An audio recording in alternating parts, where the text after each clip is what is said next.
In 1935, U.S. Marine Corps Major General Smedley Butler, a two-time Medal of Honor recipient and one of the most decorated Marines in U.S. history, wrote, "War is a racket." His words were a scathing indictment of war's true function, not as a necessity of state survival but as an economic engine driven by profit-hungry interests. Nearly a century later, Butler's warnings have never been more relevant. As the drums of war echo across Europe and beyond, we must ask, who benefits, who pays the price, and most importantly, who is making the decisions?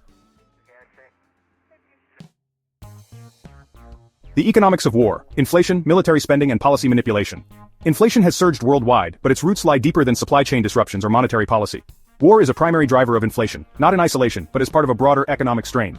Governments fund military efforts through borrowing, and in the U.S., this means a transactional relationship between the Treasury and the Federal Reserve. Each dollar printed to finance war increases the money supply, fueling inflation that ordinary citizens bear. The current conflict in Ukraine has only accelerated this process. Billions in military aid have been funneled into Kiev, but this aid is rarely new. Instead, the U.S. sends outdated equipment, purchasing new stockpiles to replace it. This cycle benefits weapons manufacturers, Lockheed Martin, Boeing, Raytheon, whose profits surge with every new defense contract. Smedley Butler saw this happen in his time, writing, "In the World War, a mere handful garnered the profits of the conflict. At least 21,000 new millionaires and billionaires were made in the United States. That many admitted their huge blood gains in their income tax returns. How many other war millionaires falsified their tax returns, no one knows." The politics of controlled escalation, profiting from prolonged war. War, once started, rarely follows a clean trajectory. The U.S. has had the ability to influence Ukraine's effectiveness in defending itself against Russian advances.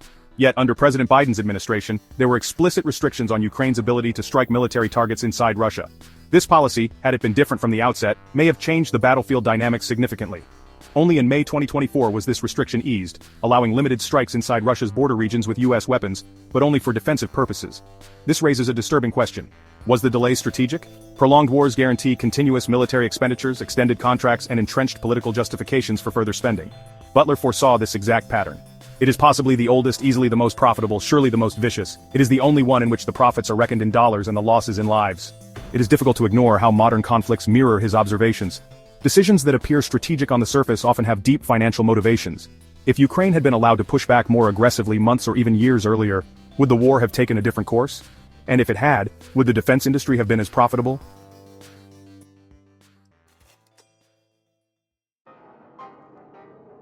The machinery of war, profits over people.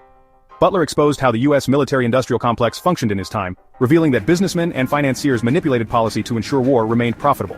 He cited examples from World War I, noting that companies such as DuPont and Bethlehem Steel saw record profits while soldiers died in trenches. He wrote, "A few profit, and the many pay. But there is a way to stop it. You can't end it by disarmament conferences, you can't eliminate it by peace parleys at Geneva. Well-meaning but impractical groups can't wipe it out by resolutions."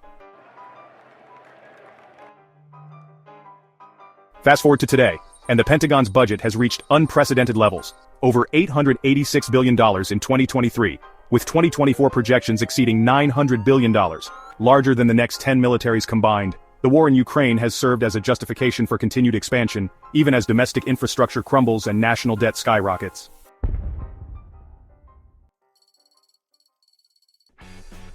To put this in perspective, Raytheon, Lockheed Martin, and Northrop Grumman have seen their stock prices surge since the Ukraine war began. The U.S. has committed over $100 billion in aid to Ukraine, a significant portion of which cycles back into the defense industry.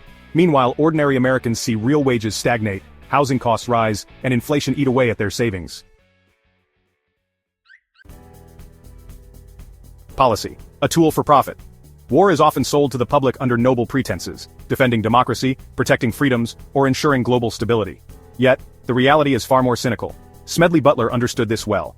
"I spent 33 years and 4 months in active military service, and during that period I spent most of my time being a high-class muscle man for big business, for Wall Street and the bankers. In short, I was a racketeer, a gangster for capitalism."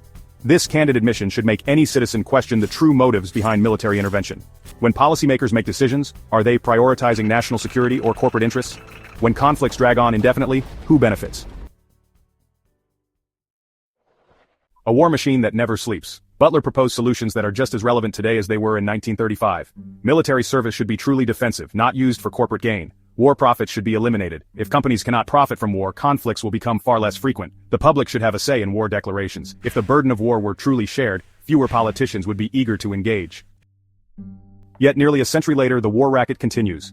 Conflicts do not arise organically, they are nurtured, manipulated, and prolonged by those who stand to gain. The modern global war economy is sustained through lobbying, defense contracts, and carefully managed escalation.